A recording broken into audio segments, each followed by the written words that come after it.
bon? Allez. Ouais, on va y aller.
Assistant professor or professor? Yeah, assistant professor. You want assistant or I can drop it?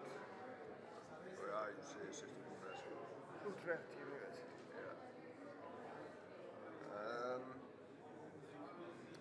Slides are on there, right?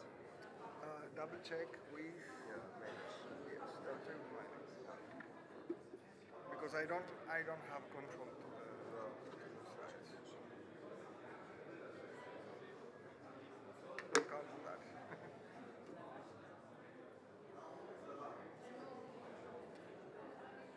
Bonjour messieurs. Très bien.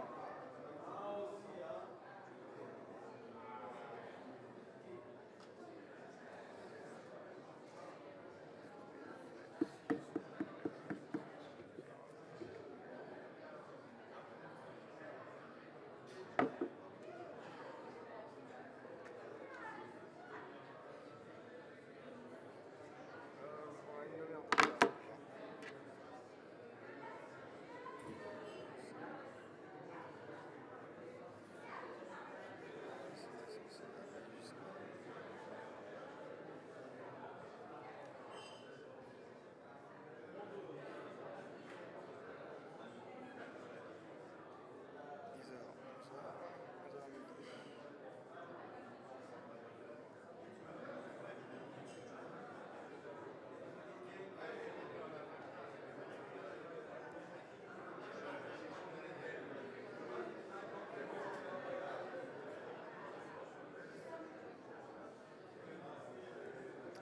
Good morning. Good morning. How are you?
Moi, je voudrais quand même aussi mentionner la certificat de système Ecosystem Services, FSC. Quelle initiative pour vendre, parce que cette question a un peu disparu, la certification des services environnementaux.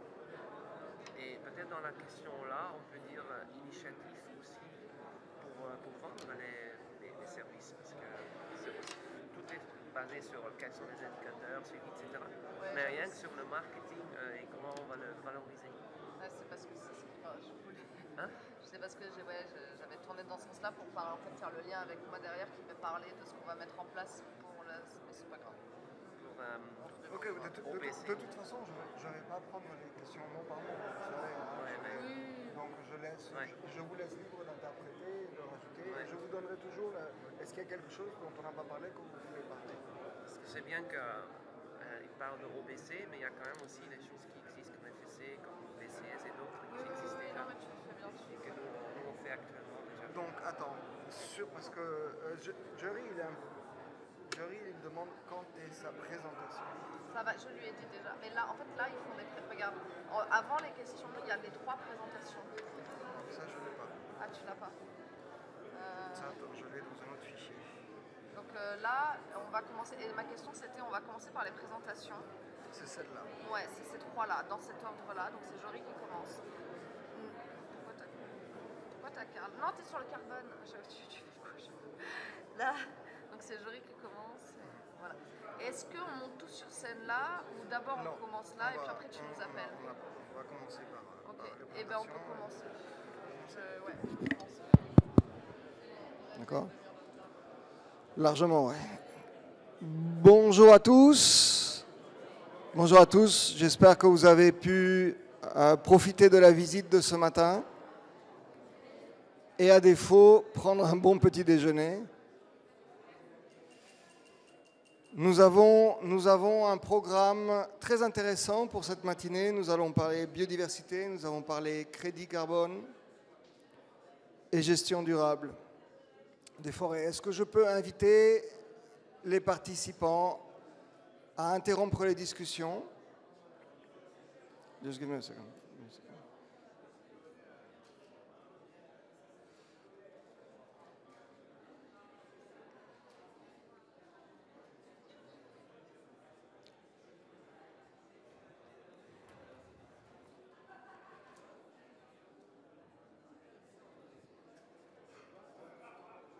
Qu'est-ce que je peux leur poser comme question?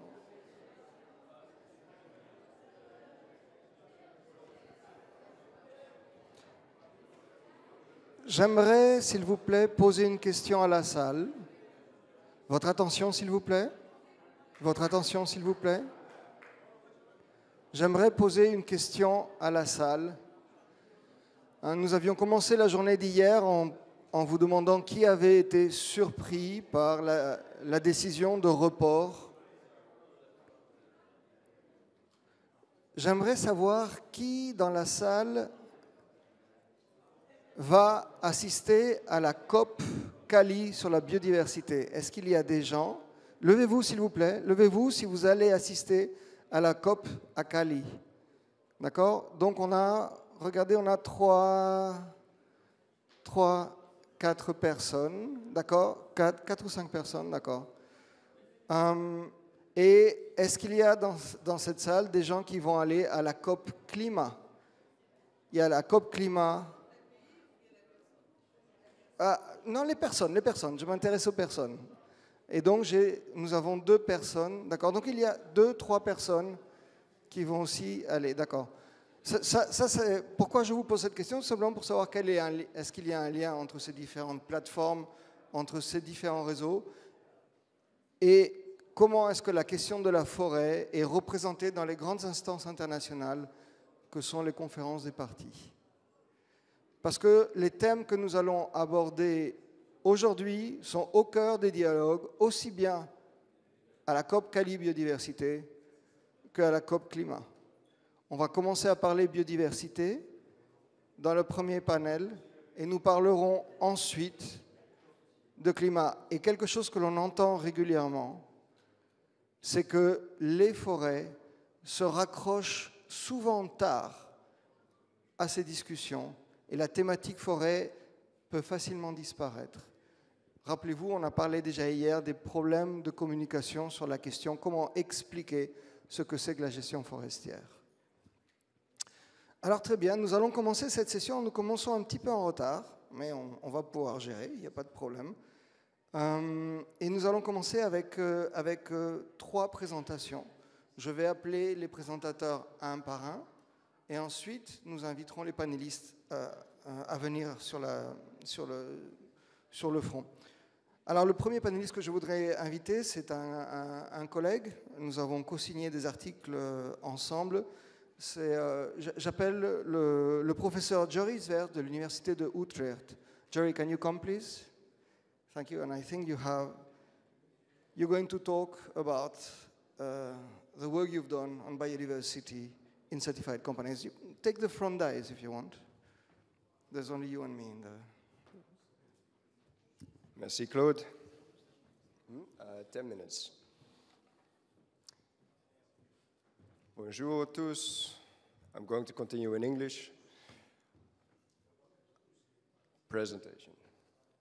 Today it's World Animal Day, by the way, and I'm going to talk about wildlife in FSC certified logging concessions.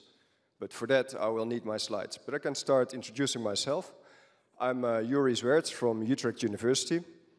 Very important, I'm not financed by FSC, otherwise you're never gonna believe this story.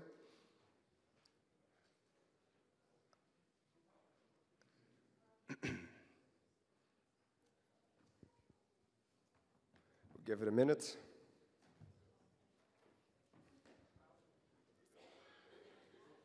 Well, I'll continue nonetheless. My talk is going to be about whether FSC helps to protect wildlife in tropical forest. Do we continue or do we wait?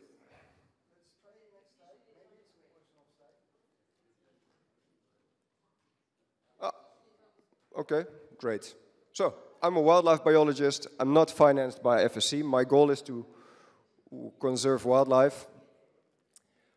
And today, in this short talk, I will talk about the question, does FSC certified forestry help to conserve wildlife in tropical forest? But first, some context. Of course, we all know that tropical forests are extremely biodiverse. And did you know that tropical forests cover only 7% of the land mass, but they harbor over 62% of all the animals with a spine, so the vertebrates. Moderator, should I continue or wait? No. Maybe there's another talk without a presentation? Yeah? Okay.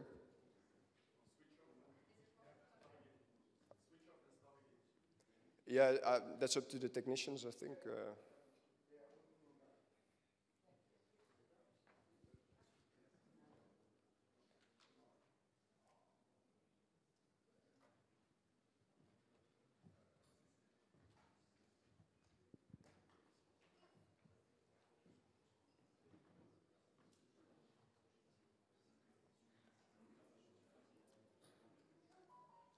Well, perhaps in the meantime, I can ask you a question.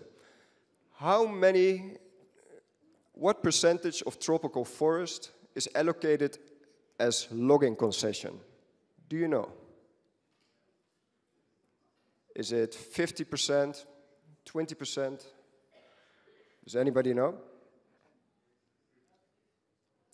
I hear 50, 20, 30? 3%. Well, that's a bit low. Well, we're going to continue. It's 25%, but that's a bit old data. It's 400 million hectares. It's twice the size of Mexico. So how we manage this area, this huge piece of land, is quite important because it affects a large part of our biodiversity.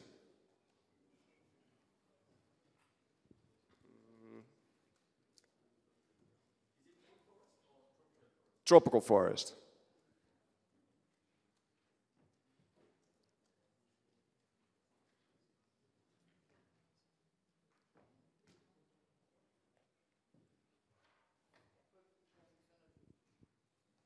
Sorry?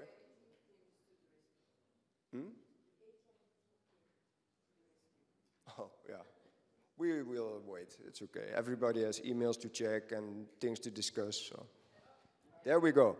Okay, my talk is called Protecting Elephants in the Hardware Store. All right, now we'll go through this quickly to save a bit of time. I already told you this slide also about the immense biodiversity of tropical forest, 7% of the land mass, but 62% of all the vertebrates. So it's important how we manage these forests if we think about biodiversity. Also, the statistics that I just shared, 400 million hectares are allocated as logging concessions. But for logging, you need roads and you need people. And together in tropical forest, that often creates hunting. Because you open up the forest to hunters that previously couldn't access the forest. In the Congo Basin, where I worked for quite a couple of years, it then often looks like this. So you see animals are caught and they are sold on the side of the street, and then traders buy these animals or bring them to the city, and in the city you see that it's sold on markets. Okay, why does this matter? Because maybe you say, okay, we have so many tropical forests, so many animals, can't we just lose a couple? Well, animals have co-evolved with the forest, and they serve particular functions to that forest. And I've named a couple here. I won't go into detail of all of these, but I do want to focus on the last one, carbon storage. Animals are also important for carbon storage. And how does that work? Well, I would be quite surprised if some people could really explain how it works, because these mechanisms are quite complex, but it comes down to seed dispersal and herbivory. Without going into the details, I can say what the effect is of that second mechanism from elephants alone. So if you have elephants in a tropical forest, only through herbivory, so the eating of fast-growing plants, you create a forest that has 7% more carbon in the forest. Now, 7% more carbon, what does that mean? Well, let's go through a simple calculation. In Africa, we have tropical forests that store about 183 tons of carbon per hectare. Without elephants, we only store 170 tons per hectare. There are, in total, 220 million hectares of African tropical forest. So, if we lose the elephants, we lose in total, over those 220 million hectares, 2.9 gigatons of carbon.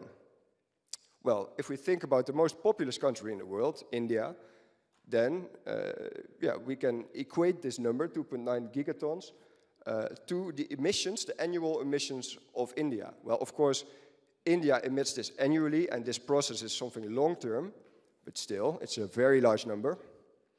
And we can connect it to a price, because carbon has a price, right? We're going to talk about it later today as well. And if we say a very conservative price of, for example, 15 euros a ton, then we can multiply the carbon that we lose, because if we lose the elephants, we lose that carbon, and we come up to an amount of 43 billion euros only by protecting elephants. So, what I'm trying to tell here is that even if you don't care about wildlife, this wildlife has a function for the forest, for the climate, for the planet. Now, FSC has all these measures to protect wildlife in the forest that they have opened up for logging. Well, blocking old logging roads, financing anti-poaching patrols, and all sorts of other measures. And they claim they have a positive impact. They say, of course, we protect wildlife because we have all those measures. But up until recently, there wasn't really convincing evidence that this was true. And of course, well, it's very difficult to judge this by yourself. Maybe you have some personal experiences, but how convincing is this? So there was a knowledge gap. And at the same time, consumers, legislators, industry, everybody has a right to know, is the extra investment of FSC, is the extra effort actually worth the while? Now you're asking, yeah, but there were studies that showed that FSC had a positive impact. Yes, but they weren't very convincing for academics because they weren't well replicated. You have a problem, and that's called pseudo-replication. And in pseudo-replication, you take one concession and one other concession. You take multiple samples in each concession, but that's not real replication. And then you have a problem, because if you take one concession, there you go. You can have the effect of a nearby town, or a nearby river, or nearby road, or any other heterogeneity in the landscape that can affect the wildlife populations that you're measuring. So, to avoid this, you have to go into the forest in a lot of places. And that's what I did. I went to 14 logging concessions in the Congo Basin. I paired 7 FSC certified concessions with non-FSC concessions. So there was always a local, there was always a local pair of an FSC versus non-FSC. And those local pairs showed me whether there was a difference between FSC and non-FSC, and the regional comparison showed whether that effect was consistent. So, and while selecting the areas in those concessions to compare, we took into account all the potential drivers of wildlife. So the distance to roads, the distance to protected areas, the distance to rivers, and anything you can think of that can drive populations. We installed 474 camera traps. Those are cameras that take, a photo based on motion. So if a wildlife passes in front of the camera, you get a photo. I took to the road and I covered endless dirt roads and saw the whole region. I really know it quite well now. And of course, I didn't do this alone. I went into the forest with a lot of field teams. And even more field teams, and even more field teams, and even more field teams, and even more field teams. And in total, I did this with over 260 people. And yeah, it was really a great experience, if you ask me. And then there's the data. This is my data, photos of animals. So just to share some beautiful photos, here's a giant pangolin, there's some chimps, forest buffalo, all kinds of primates, the aardvark, elephants, anything you can think of that walks around in these forests. In total, I had 1.3 million photos, and they were all annotated to the species level. So each photo was viewed, and we identified the species on these photos. That was a lot of effort, and we did it with a lot of students during the COVID crisis. Just because they're so nice, I wanted to share a few more photos. Here you see some chimpanzees inspecting the camera with a stick. So that's quite a nice observation to make. And also, elephants are, of course, very intelligent and curious animals. And, but they're sometimes a bit rough, so they also broke some cameras. Well then, the question that we're trying to answer with all this effort, all this data, was whether FSC effectively contributes to wildlife conservation. And therefore, I'm going to talk you through a couple of graphs. And the first graph is what we see here on the left.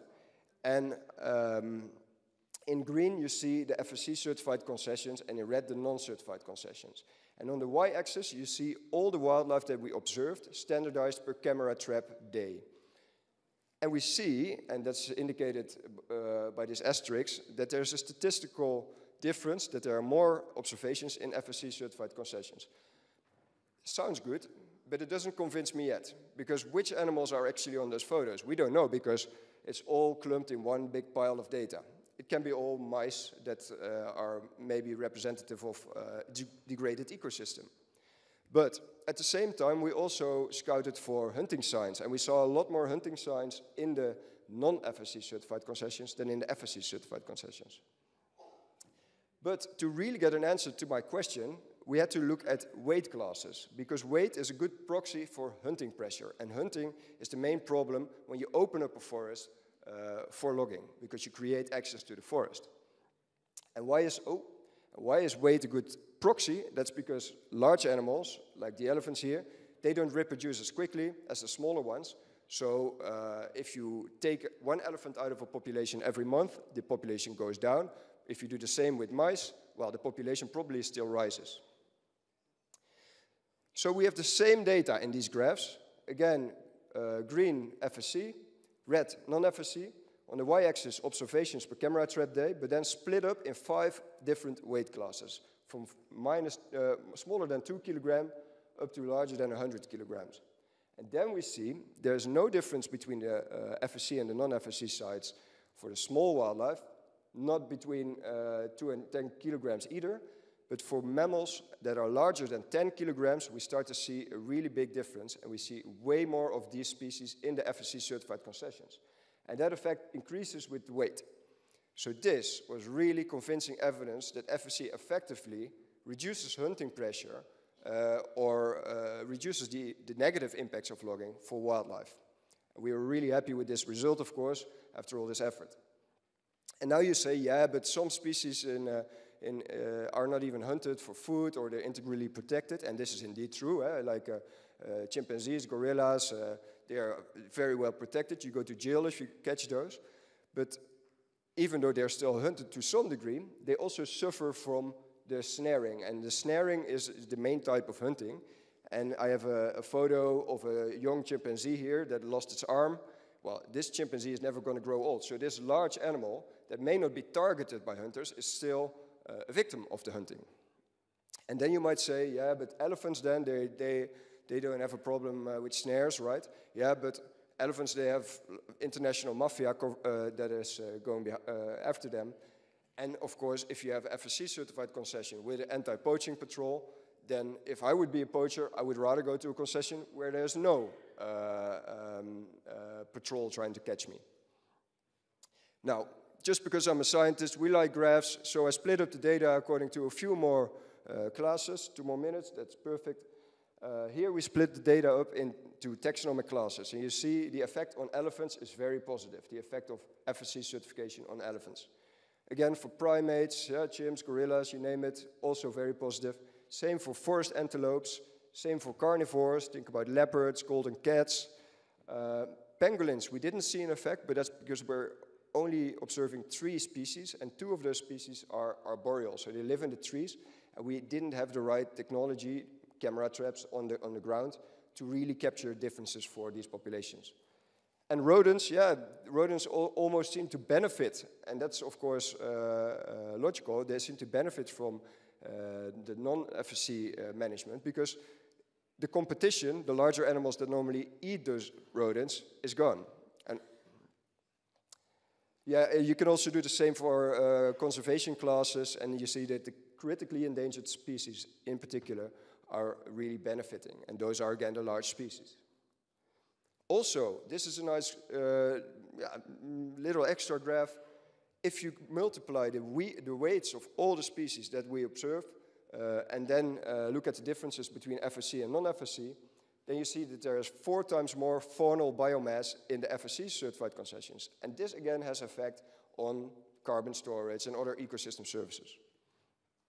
So, does FSC certified forestry help to conserve wildlife in tropical forest?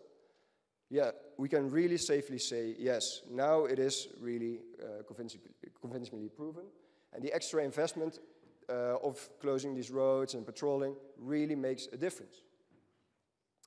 And of course, this was already proven, but not by me, there are also significant social impacts: worker rights, safety gear, medical facilities. If you think, wow, what a great study, they should publish this in a really high journal, well, I agree, we did. We published this in Nature, and that's the top journal for science, and we even made it to the cover, so that's also shows what the editors from Nature think about this topic, and that is really important.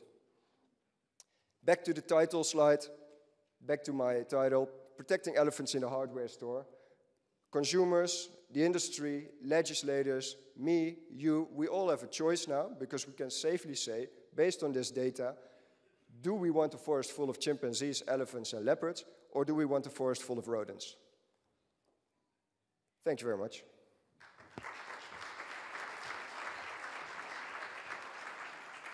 Thank you, Jerry. So we have 2 more presentations, and after that I will invite you back to the dais. Thank you very much. We will have opportunities for questions, so without transition, I would be very happy if we have Fabiola Flex from Adriada to talk about incentives. Thank you very much.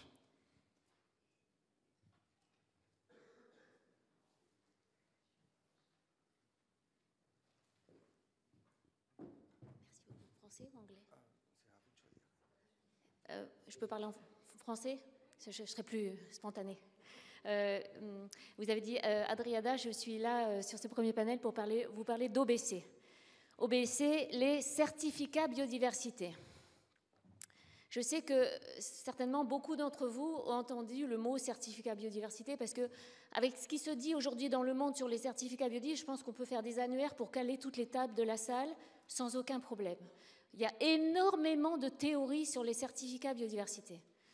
C'est normal, on commence toujours comme ça. Voilà, on réfléchit. Ok, très bien. On peut en réfléchir encore très longtemps. Si vous lisez un peu ce qui se passe aussi sur les certificats biodiversité, les crédits biodiversité, je vous propose qu'on n'aille pas dans ce détail de vocabulaire, sinon on va encore faire un annuaire. on voit dans le monde qu'il y a plein de méthodologies, qui se développent. Et puis, par contre, au niveau vente, je veux dire, ce qui génère des flux financiers réels. Aujourd'hui, en l'état, on a avant tout un projet, petit projet, dans un pays qui vend un crédit sur une méthodologie particulière à l'entreprise d'à côté. C'est génial. Voilà, on en est là. Mais avant qu'on arrive à générer des flux financiers pour financer avant tout la protection des forêts qui sont les vôtres, si je mets au sens large, il y a encore du chemin à faire.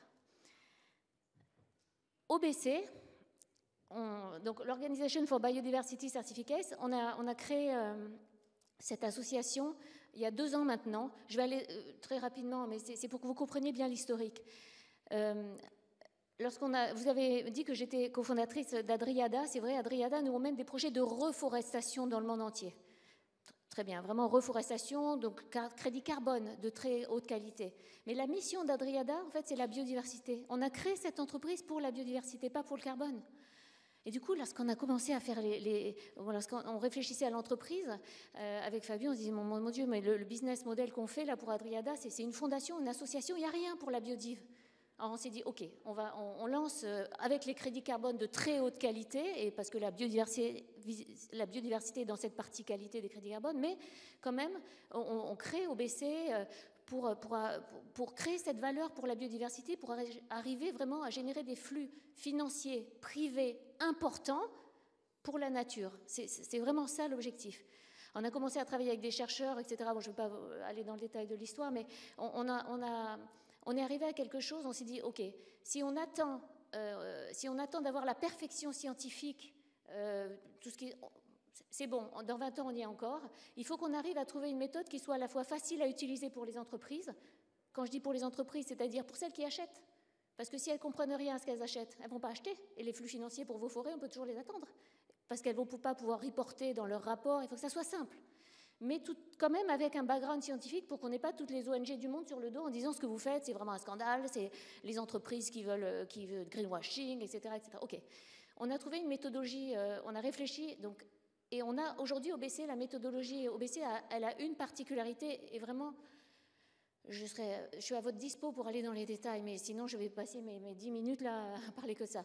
Donc, et si je caricature, vous me pardonnez les tournants et les caricatures. L'essentiel des méthodologies aujourd'hui visant à mesurer les impacts biodiversité sont très complexes parce qu'il y a les espèces, les papillons, les arbres, les machins. C'est compliqué, et une entreprise qui a des filiales dans le monde entier, c'est une galère pour remonter les actions qu'elle mène pour la biodiversité dans le monde entier, puisqu'il n'y a pas dans un pays c'est ça, dans un autre c'est ça, dans un autre c'est ça, il y a beaucoup de mal. La méthodologie OBC est basée sur les practices. Quel est l'impact biodiversité d'une action ? De planter tel type de haie dans un champ, de laisser du bois mort ou de faire telle action dans une forêt tropicale. C'est vraiment basé là-dessus. Des choses, un vocabulaire practice que les entreprises comprennent et que vous comprenez tous aussi, parce que soit c'est ce que vous faites au quotidien, soit c'est ce que vous recommandez si vous êtes des autorités dans les stratégies nationales biodiversité que vous mettez en place. Voilà, on est parti là-dessus et ça plaît beaucoup. Aujourd'hui, dans OBC, on a la TIBT, bien sûr, merci encore à eux et à tous les membres qui sont impliqués. Mais on a aussi des grands groupes, du Kering, on a du Pernod Ricard, on a le financier Ardian, Bouygues, on a vraiment des entreprises très impliquées. Et elles aiment sa pâte à broche parce qu'elle est simple à mettre en œuvre.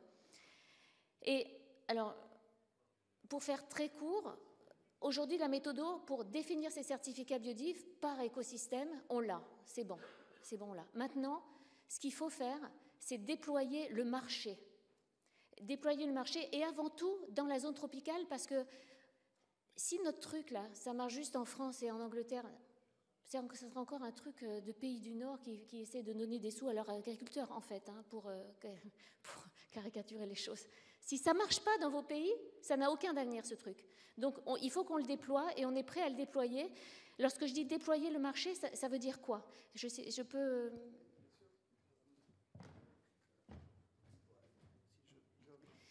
Aujourd'hui, merci beaucoup, merci, hein, désolée, je ne suis pas très douée avec la technique, il faut que j'appuie.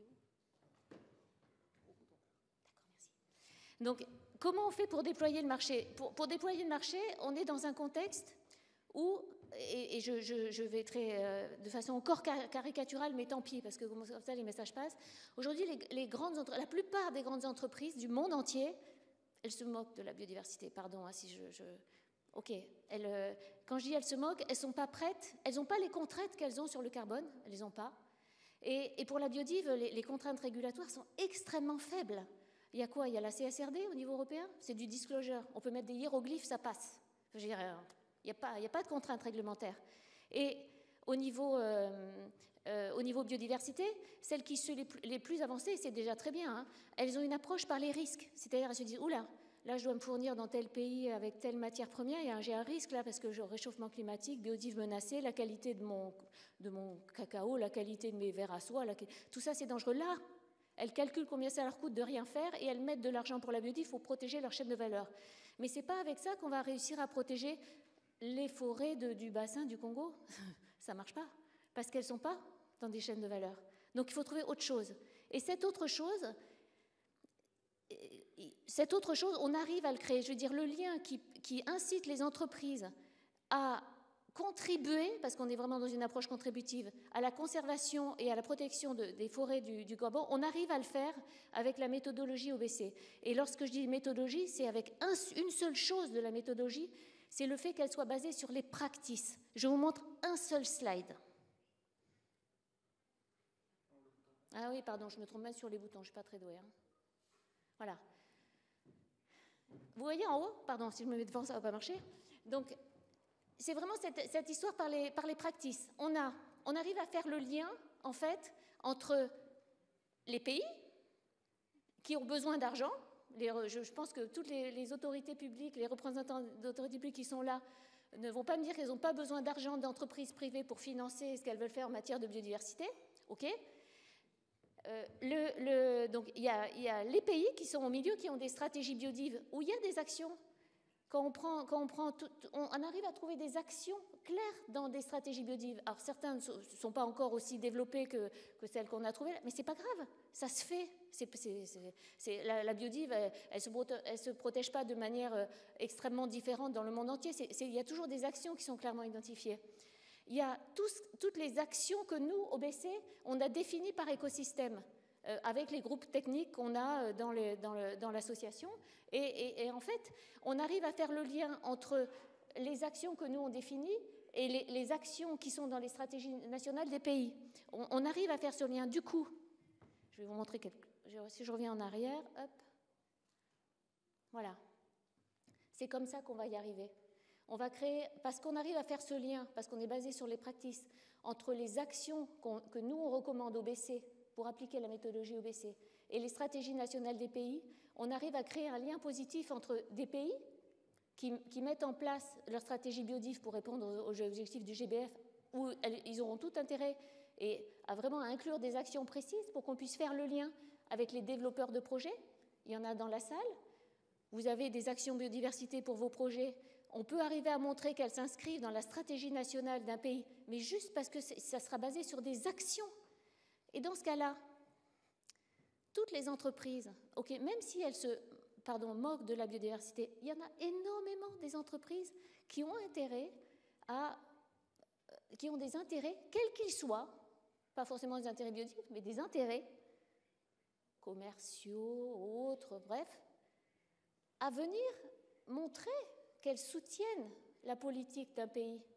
Et ça 3 minutes, oula, et ça peut être fait de façon claire si on sait que, ce projet-là, il s'inscrit dans la stratégie nationale biodive d'un pays, et ça doit être clair, parce qu'on arrive à faire le lien par les actions. Donc, des représentants d'un pays sont prêts à dire, ce projet-là, oui, il y a des actions, ma stratégie biodive, les actions, ça rentre. Pour une boîte, ensuite, qui veut payer, acheter, contribuer à la stratégie nationale d'un pays, c'est clair. Les actions sont claires et les certificats biodives associés à ces actions sont là avec un prix fixé par le développeur de projet, tous ceux qui sont là. Donc voilà, ça c'est la mécanique. C'est la mécanique qu'on a mis en place, c'est celle qu'on lance. On va annoncer des territoires et des projets pilotes à la COP. C'est une stratégie qui a été validée par des gros corporates. Et quand je dis des gros corporates, c'est les membres d'OBC et au-delà. Ça veut dire des corporates les corporates, c'est ceux qui payent, qui sont prêts à payer. Donc, de façon très concrète, que vous soyez développeur, que vous ayez des projets, que vous soyez représentant des autorités publiques, avançons. Déployons ce marché pour la conservation de vos forêts. On est prêts. Vraiment, je suis à votre disposition et les membres d'OBC avec la TIBT pour voir concrètement comment on déploie ça. Mais on va annoncer tout ça à la COP et on va annoncer des territoires pilotes qui sont prêts à avancer. Vraiment, vous êtes les bienvenus pour vous inscrire dans ce dispositif et arriver, que vous soyez développeur de projet, à générer des certificats biodives, donc plus de valeur, parce que je pense que vous êtes, avec le carbone, c'est un peu compliqué, et vous, représentants des autorités publiques, arrivez à montrer au monde que vous remplissez, donc que non seulement vous atteignez bien les objectifs qui sont ceux de Cummings, mais qu'en plus, vous êtes parmi les premiers à attirer véritablement des flux financiers privés pour financer vos stratégies biodives grâce à la contribution des entreprises privées. Voilà, j'ai dit qu'il y avait beaucoup de théories sur les certificats biodives, je vous en hélas remets une couche là maintenant, mais vraiment à votre disposition pour voir comment ça peut se traduire très concrètement sur le terrain, là où vous êtes en fait. Je vous appellerai après.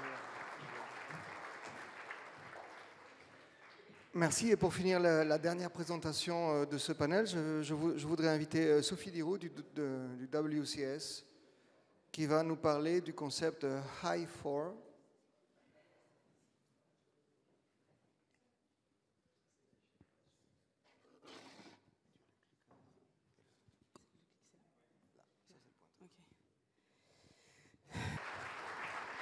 Merci Sophie. Voilà, du coup, on va pouvoir. Et j'invite donc Fabiola et Jerry de venir s'asseoir avec les autres membres du panel. Alors, j'aimerais demander à Maïlis de la TIBT de nous rejoindre, à Karl Pincherel, assistant du président de la commission environnement, Tom Van Loon d'Interolco, et je pense que nous avons le panel au complet. Alors peut-être que certains veulent se mettre...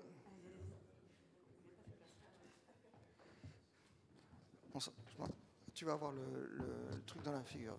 Sophie, tu peux t'asseoir ici si tu veux, avec moi.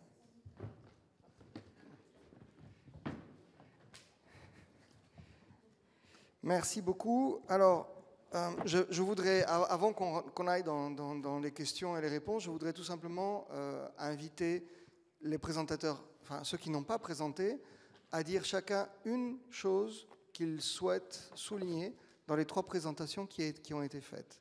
Voilà, on a eu 3 présentations, vous y avez assisté. Une chose que vous avez retenue sur ces présentations. Non, s'ils n'ont rien retenu, c'est qu'il y a un problème de communication. C'est possible, c'est possible. Est-ce que voilà, une chose que vous souhaiteriez mettre en avant? Karl?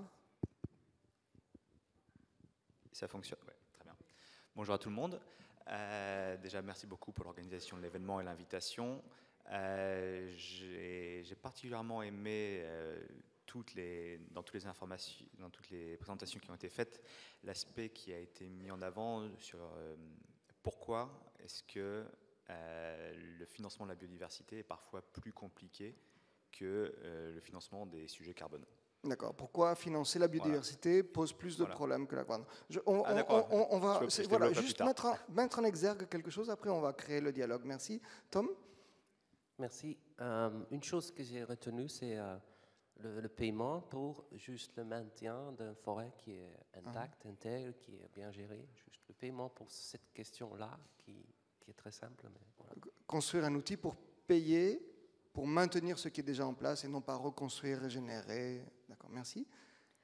Tout d'abord, merci beaucoup pour ces 3 présentations qui étaient toutes très intéressantes. Nous, moi en tout cas, au niveau de la TIBT, ce que je peux dire, c'est qu'il y a de plus en plus d'initiatives, justement, sur tout ce qui est protection, pour trouver des outils, en fait, pour financer les forêts, à la conservation des forêts et à travers aussi l'appui aux concessions forestières, à travers ce qu'on a pu voir, de mettre en évidence la biodiversité qui est présente et qui est maintenue. Donc la mise en évidence. La mise en évidence et l'appui par des outils, comme par exemple l'OBC qui arrive, qui vient pour justement mettre encore plus en valeur et bon, voilà, donc une chose à retenir, que c'est plus compliqué qu'on ne le pensait, qu'il y a des outils nouveaux pour maintenir et qu'on est capable maintenant de mettre en évidence cette notion de biodiversité. Merci. Alors maintenant, nous allons essayer d'avoir un dialogue entre les six. Alors nous avons préparé en amont quelques questions. Et alors, la première question, je crois que Fabiola, elle est pour vous. Concrètement, comment est-ce que les participants peuvent contribuer à cette initiative OBC que vous avez présentée? Qu'est-ce qu'il faudrait faire? Alors, déjà, il faut que chacun comprenne mieux, parce que là, j'ai fait quelque chose en 2 minutes. Je pense que ça soulève énormément de questions et il est important que tout soit clair dès le départ, c'est-à-dire effectivement sur le qu'est-ce qu'on fait très concrètement. Déjà, ça passe par venez voir OBC, tapez à la porte avec la TIBT, pardon, et on explique vraiment en détail le bénéfice que la participation de chacun d'entre vous à cette initiative peut apporter. Parce que, voilà, faut qu'on démontre. Donc, pardon. Donc, la première étape, c'est prendre rendez-vous avec vous. Non, mais c'est pas ça, mais il faut vraiment que tout soit clair, parce qu'on ne va jamais dans quelque chose qui n'est pas clair. Donc, en fait, avec OBC, il y a encore énormément d'enjeux, des choses qui doivent être testées sur le terrain, mais c'est vraiment parce qu'on déploiera dans plusieurs pays en même temps qu'on aura les best practices de ce qui marche, de ce qui ne marche pas. Par exemple, les communautés locales, sujet majeur. Où est-ce qu'on les met dans la méthodologie OBC? Est-ce qu'on les met vraiment au niveau des actions?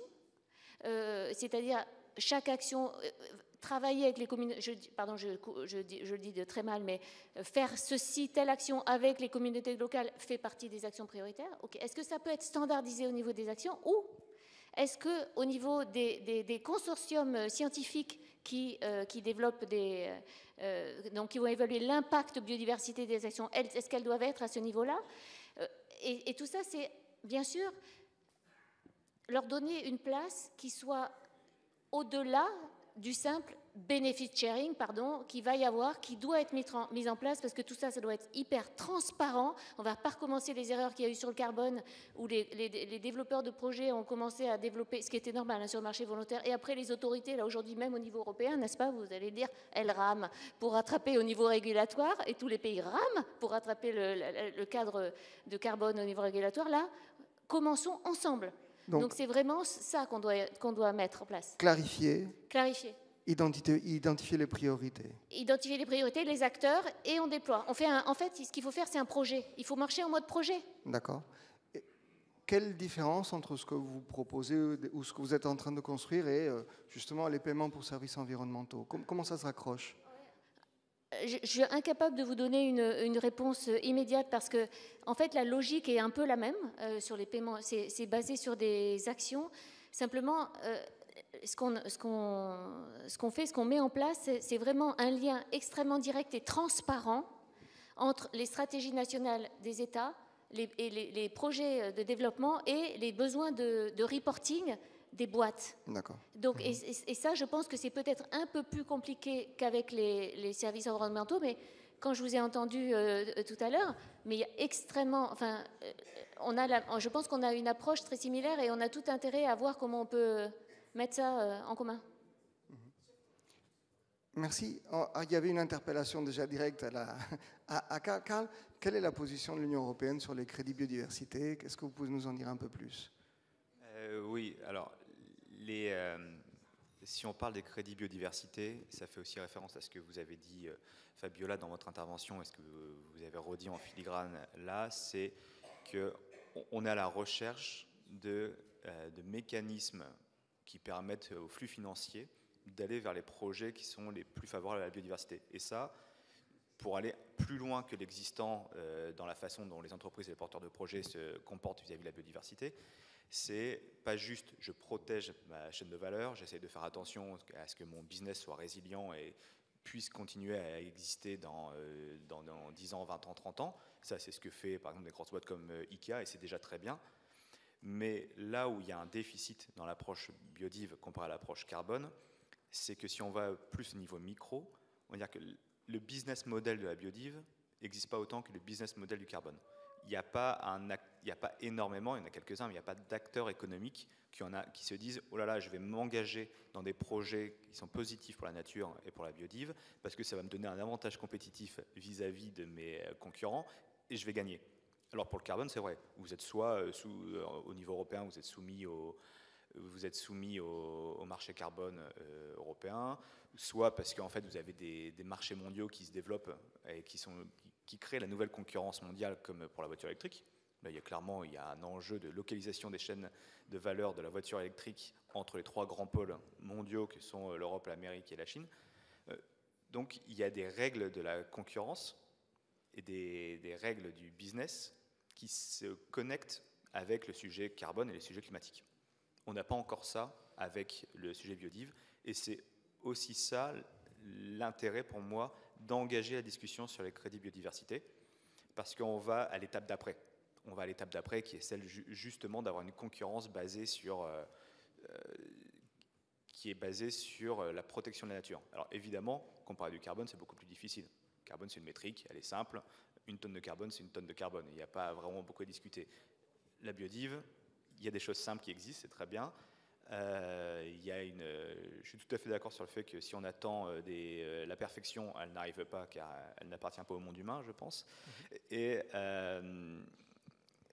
il faut y aller. Mais il n'empêche que ces métriques actuellement, elles ne sont pas partagées par tout le monde, et c'est l'un des enjeux les plus importants de la discussion. Et si juste je peux finir sur une chose, je pense qu'ici vous avez tous entendu parler et être concernés par la réglementation sur la déforestation européenne.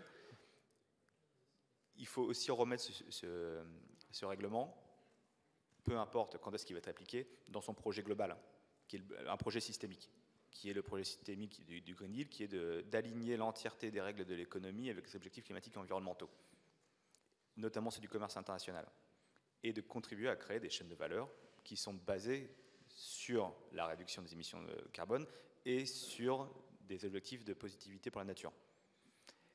Et le règlement pour la déforestation doit être pensé de cette façon-là.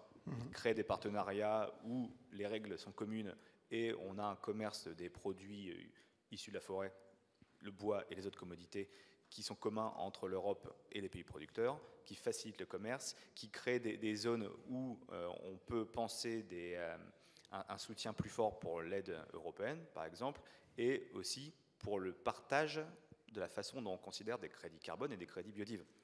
Donc on crée un marché structuré autour de ces règles. Et c'est là où ça devient plus intéressant, parce qu'on crée une entité économique commune qui permet ensuite d'étendre le marché pour des produits soit qui réduisent et qui stockent le carbone, soit qui sont positifs pour la nature. Et je m'arrête là.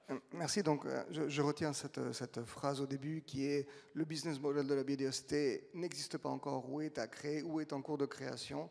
Et la nécessité de ne pas oublier que des réglementations telles que la RDUE, en fait, ça fait partie d'un projet d'ensemble, et c'est aligner en fait le fonctionnement de l'économie sur les bases des limites planétaires. En gros, c'est le mot qui est là. Merci beaucoup, Carl. Jerry, I'll turn to you now because we're talking about biodiversity, we're talking about measurement, and your work has measured. You have measured impact, you have data, you can demonstrate credibly that some management has more impact than some forms of management have better impact. Okay, how do we take this forward? What are the implications on your work, and what would you like to see happen? Yeah, thank you for this question. We basically provided very convincing evidence about how forests should be managed responsibly, right? So, in a way, there's no excuse anymore to do it differently, unless you actively choose for a forest that will become degraded because of your activities. And that's what we don't want. So we should push for this right type of forestry everywhere. And Gabon has, for example, made a very commendable effort to request certification from all its concession holders by 2022. And I think this is really praiseworthy, but it's also very difficult, of course, to get there. There are very, very many hurdles and difficulties to overcome. And FSC is, of course, a market-based instrument. So. But still, FSC certified or logging companies can be stimulated to become FSC certified by governments like Gabon, by NGOs like WCS or WWF. But since we can't certify all of them all at once, we should set priorities. And I think based on our data, we can provide some really solid advice on which concessions should be prioritized. So which ones, if we would have to choose one concession in Gabon or in Congo or in Cameroon, which one should be certified first? So it's making the criteria objective and transparent, actually. Yeah, well, our data shows, okay, there's no way around it. If we want to keep a healthy forest, for a healthy climate, for healthy biodiversity, we should do it this way. FSC certification with these and these measures. But now, which concession should be stimulated to do that first, to make it realistic? I actually prepared some maps, because I kind of thought you would ask this question. Maybe the technician in the back of the room can show some maps that I prepared at the end of my slideshow, where I created several scenarios with different priorities, actually. Because if you set a priority, okay, this concession should be certified first, or this concession should be certified first, it depends on your perspective. What do you find important? Yes, exactly. So you have different priorities, thank you very much. And here I created 3 scenarios with different factors, with different weights. And in the first scenario, on the left, I selected all the logging concessions that were nearby protected areas, because it makes sense to certify them first, because then you can reduce the edge effects around protected areas. That can also reduce the cost of protected area management, because you do it together in a larger area. And then the second factor in that scenario is the amount of biodiversity that we historically observed there with previous studies. The third factor that's weighed in there is whether the area is in an intact forest landscape, which can also be important if you consider that important for the logging industry. And then in 2 and 3, you see other scenarios with different rankings, different weightings, and I don't say which one is the best, but what you can say is that some concessions are always prioritized. So we should start looking at those concessions, start investing in turning them into responsibly managed concessions first, because we cannot do it all at once. So that's I think, an implication for policy and nature conservation in the area of my study. Thank you, Jerry. And let me just ask, because you have very credibly demonstrated the effort that it takes to document these. You've shown how much camera traps, how many millions images, but essentially the method now exists and camera traps are accessible. Have you ever had discussions with companies or governments saying, hey, maybe this should be part of our inventaire d'aménagement? Is anybody asking to integrate your methodology in what currently the business is doing? No, well, there are some logging companies that are asking. Not specifically, I don't get these requests from governments, but reliable monitoring that is sensitive enough to show changes in the population over time or over locations is very important for biodiversity credits. It's the basis for biodiversity credits. But at the same time, monitoring of biodiversity is very expensive. So we cannot just expect the logging companies to monitor all hectares and all areas in their concessions.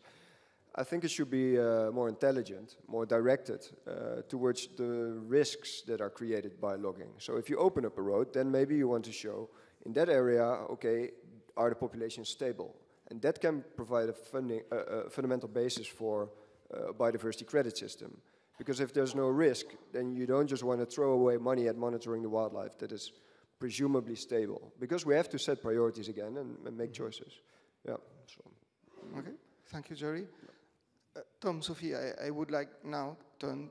Pardon, je vais switcher en français. Donc, je me tourne vers vous. donc vous avez entendu les présentations.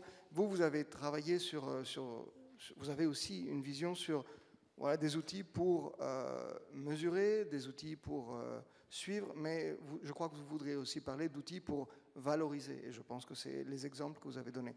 Est-ce que vous voudriez nous en dire un peu plus? Tom peut-être d'abord et ensuite Sophie. Merci beaucoup. Oui, effectivement, quand on est certifié FSC, nous on a une concession au Congo de plus de 1 million d'hectares. La difficulté en fait c'est de pouvoir valoriser le travail qui est fait et de pouvoir mesurer par des normes de services environnementaux, services écosystémiques, les biens qu'on fait.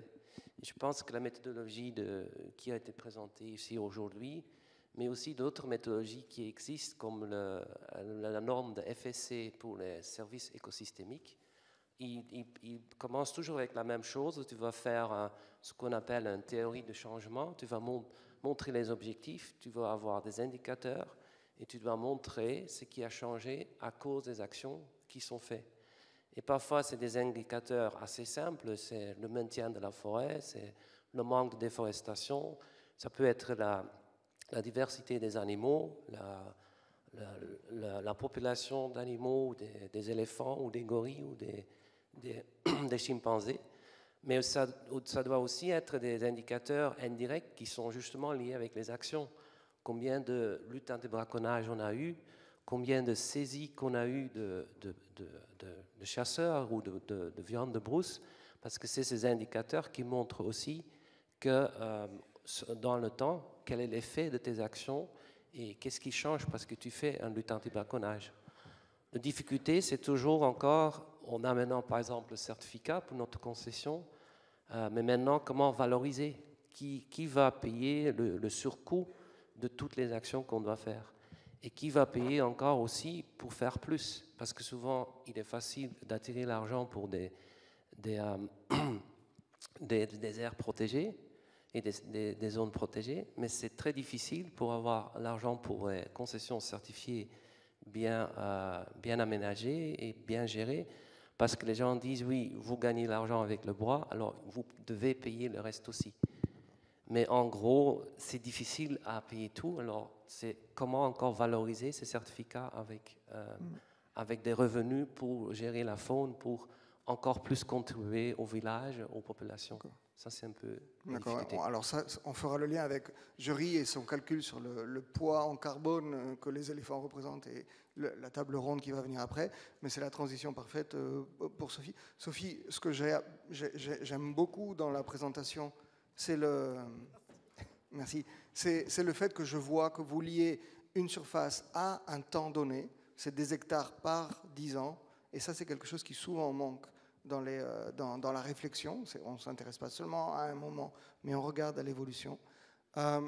Est-ce qu'il y a des high for dans les concessions? Comment ça se passe? Oui, c'est une très bonne question. Je n'ai pas la réponse aujourd'hui. Je devrais avoir la réponse d'ici quelques mois parce qu'on a reçu un financement justement pour faire une évaluation des sites potentiels éligibles à de la finance à effort sur les pays de la CAFI. Et donc, on va forcément commencer par le plus obvious, par le plus évident, qui sera les aires protégées, mais on va aussi regarder au niveau des concessions forestières, au niveau des concessions forestières des communautés locales aussi, quelles seraient les potentielles autres zones qui seraient éligibles à de la finance à effort. D'accord. Et réfléchir aux potentielles actions qui pourraient, si les zones ne sont pas éligibles, qui pourraient les rendre éligibles. D'accord, merci. Maëlys, une dernière question. Et la TIBT dans tout ça? Merci. Oui, donc la TIBT dans tout ça, la biodiversité dans son ensemble, c'est un des piliers de la gestion durable et de l'aménagement forestier durable. Donc la TIBT aujourd'hui a créé une commission carbone et biodiversité qui, à travers cette commission, la TIBT est membre de l'OBC. Donc on travaille avec l'OBC pour justement réfléchir à transposer le système tempéré au système tropical, voir comment en fait on peut, tout ce que Fabiola a pu expliquer jusqu'à maintenant. Et après aussi, on s'investit de plus en plus dans des... Enfin, on a de plus en plus de subventions très tournées biodiversité. On avance avec le CAFI aussi, où l'idée est vraiment de pouvoir montrer en fait en quoi les concessions forestières de gestion durable sont des acteurs clés de la conservation de la biodiversité. Et un petit peu comme disaient les panélistes précédemment, voilà, vraiment montrer en quoi, aujourd'hui on le sait, grâce notamment à l'étude de Jory, que voilà, dans les concessions, il y a des choses qui sont faites, il y a des choses qui fonctionnent, et voilà, comment les pérenniser. L'enjeu aujourd'hui, c'est vraiment de comment pérenniser ces actions. Merci beaucoup. Il nous reste 3 minutes. Je vais prendre quelques questions dans la salle. Je vois qu'il y a 1, 2 mains levées, 3 mains levées. Très bien. Est-ce qu'on peut avoir des micros ou des gens dans la... Allez. Merci Maëlys. Bien, merci beaucoup. Je remercie les 3 présentations. Pour moi, ça a été quand même clair. Mais j'ai quand même des soucis.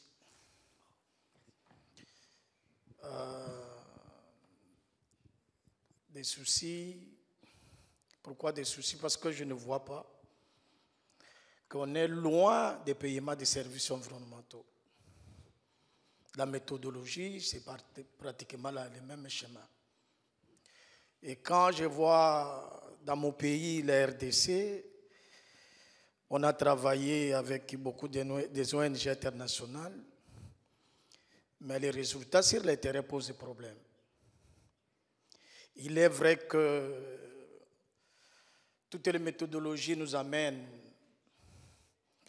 à augmenter les crédits carbone, à augmenter la biodiversité, à protéger la biodiversité. Mais en termes de bénéfices, parce que la faiblesse, c'est à ce niveau-là. Déjà qui protègent la biodiversité. Au niveau des aires protégées, par exemple. Comment motiver les gens qui font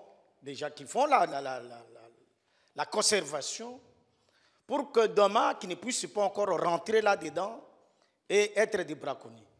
Par exemple, les communautés. Parce qu'aujourd'hui, bon, quelqu'un qui vient avec un appui, très bien, mais on a vu que les appuis, surtout dans la sous-région, les appuis qu'on amène, ça ne donne pas les vrais résultats. Aujourd'hui, je prends par exemple l'RDC, il y a combien de braconniers dans les aires protégées? Donc tout ça, ce sont des questions que nous devons nous poser pour ne pas tomber dans des fautes ou dans des erreurs avec beaucoup de financements qu'on a amenés dans l'espace Comifac, mais quand nous regardons la gestion ou les niveaux de braconnage au niveau de la biodiversité, ça pose problème. Il y a, par exemple, certaines ONG, ils amènent, nous avons les paiements des services environnementaux. Est-ce que je peux juste reformuler pour être sûr que j'ai bien compris? La question que vous posez, c'est comment on fait pour motiver les gens, ceux qui vivent dans la forêt, ceux qui sont peut-être en train de rentrer dans les aires protégées. Exactement, parce que le paiement des services environnementaux, c'est ça ce qui a eu lieu. Et mais la conséquence, c'est qu'il n'y a pas de résultats sur le terrain. D'accord. Voilà. Donc, là, merci beaucoup. La question, c'est comment est-ce qu'on fait pour que ces outils amènent et arrivent... J'ai un élément de réponse. Merci, si vous Fabiola. permettez. Dans le dispositif de déploiement du marché que l'on prévoit à côté OBC, c'est tout simplement, et surtout dans les pays tropicaux, c'est vraiment des contrats de type PPP, où tout est transparent. Pardon, PPP Public-Private Partnership, ça c'est le plus abouti, hein, on ne peut pas faire mieux, mais où la part des communautés, le rôle des communautés est clairement établi et audité de façon régulière, mais il faut les impliquer, il faut impliquer les gens sur le long terme et qu'elles voient l'argent arriver en fait. Et ça, pour que ça marche vraiment, il faut que ça soit transparent et dans des contrats. Dans des contrats, il n'y a que ça, un benefit sharing établi dès le départ, avec une évolution de ce benefit sharing sur le long terme. Et la transparence, c'est la clé du succès. C'est ça qui va atterrir, qui va permettre aux gens de travailler sur le terrain parce qu'ils vont voir l'argent arriver, et aux entreprises d'être rassurées sur le fait que, ok, elles peuvent acheter ces certificats biodiv parce que derrière, il ne va pas y avoir un risque social majeur. S'il y a la moindre chance de risque, le moindre risque social associé à un projet, ça ne marche pas. Personne ne signe, personne n'achète. Donc de la contractualisation. Il faut contractualisation, transparence. Merci beaucoup, Fabiola. Il y avait une autre question à cette table et il y avait une troisième. Bon, je vous écoute. Oui, alors, Hugues Serge Mouidi, directeur général des forêts du Gabon. J'ai une petite question pour... c'est professeur Joyri Zwert, ouais. Ok, donc... En fait, un des freins pour la certification, c'est le coût. Et lorsque on fait le corollaire avec l'aménagement, vous êtes dans l'ordre de 3 à 5 000 hectares. Donc, si vous allez vers la certification, sinon vous multipliez par 2. Et donc, ma question est celle-ci. Vous avez proposé une méthode d'inventaire. J'ai vu que vous avez utilisé 474 caméras trap. Est-ce que je peux avoir une idée du coût des travaux que vous avez réalisés? Merci.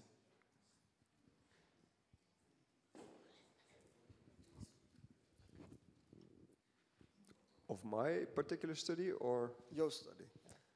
Yeah, a study like that costs money. So I'm always open to more funds to do other research if you want to fund me. Yes, the whole study, I think, is about, like you have to buy the materials, think about the camera traps.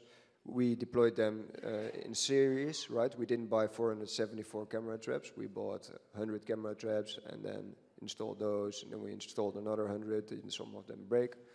So 50,000 in materials, then you have to think logistics, employment, yeah. It's a big amount. Do you have a price per hectare? Have you calculated that? For what I monitored? What you've done? Yeah. No, because yeah, the price is made up of a lot of different factors. But I know there are companies now that do monitoring, right? Like in Gabon, what's the name? Ocala, exactly. I think they charge $1 per hectare. Well, then if you have a concession of 1.2 million hectares, Tom, then it gets expensive quickly. So that's why I think you should be really focusing your monitoring efforts where they are most needed. Thank you. Yeah. Thank you, Jerry. Nous avons le temps pour une dernière question. Et Vincent, s'il te plaît. Oui. Je suis désolé, on ne pourra pas en prendre. On est déjà très en retard sur le timing. Ok, merci. Je vais essayer d'être court. Donc, Vincent d'Olam, ma question est plutôt pour Yuri. Donc, je me demande si on n'a pas pris le problème dans le mauvais sens pour l'étude. Alors, oui, effectivement, on a prouvé qu'il y a plus de faune dans les concessions FSC, mais est-ce que c'est réellement l'impact de la certification? Alors, je m'explique. Pour être FSC en Afrique centrale, ce n'est pas uniquement un choix stratégique. Il faut que énormément d'autres choses soient disponibles, puisque pour être FSC, il y a une obligation de résultat, pas uniquement de moyens. Et quand on regarde les concessions historiques qui ont été certifiées FSC en Afrique centrale, c'était des concessions où la faune était déjà conservée parce que faible densité de population, parce que des partenariats avec des ONG, etc. etc. Mais il y a beaucoup d'autres raisons qui faisaient que la faune était déjà protégée et que c'est peut-être ça qui a permis justement d'être certifié FSC.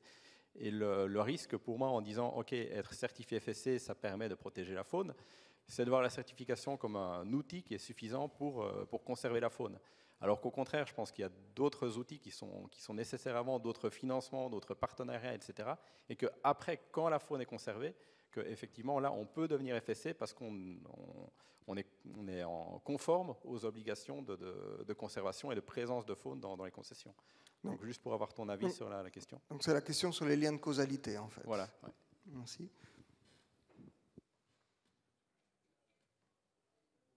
In my study, right? I think there are various factors indeed that can influence the effect that we see. And that's why it's also so important to replicate it over multiple concessions. Because if you do not do that, then maybe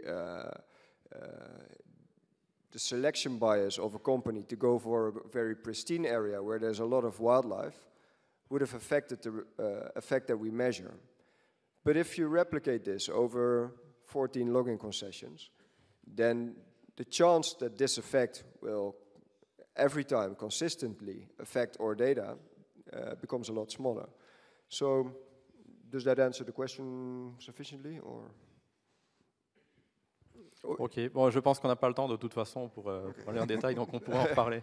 Mais sur toutes ces questions de la causalité et comment on fait pour la traduire avec des données, ça mériterait un séminaire. Merci à tous les panélistes. Je vais me permettre donc juste de conclure en soulignant les points qui ont été soulevés comme remarquables. On a des mesures qui montrent la variation de la biodiversité selon les différents modes de management, même si on doit discuter de la causalité. On a des initiatives qui permettent et qui cherchent à connecter les flux financiers jusqu'au terrain, jusqu'au plus près du terrain. Et on a des nouveaux outils qui vont permettre de faire quelque chose qui, jusqu'à présent, n'est pas possible. Je voudrais juste partager une anecdote. J'ai un ami qui a reçu des appels pour de la conservation de mangroves. Il y avait de la mangrove intacte. Et du coup, elle n'était pas intéressante. Il valait mieux raser la mangrove à coups de bulldozer pour qu'elle devienne intéressante avec les outils qui existent aujourd'hui. Donc, voilà, on voit bien qu'il y a des nécessités de nouveaux outils à mettre en place. Merci à tous les panélistes. Merci à la salle. C'est passionnant, je suis d'accord. Je vous invite à continuer la discussion. Merci. Et on va passer tout de suite justement à l'autre volet. On a parlé biodiversité, là on va parler carbone. Et on va faire un point sur les Forest Carbon Projects. Et en fait, Carl, je crois que la première présentation est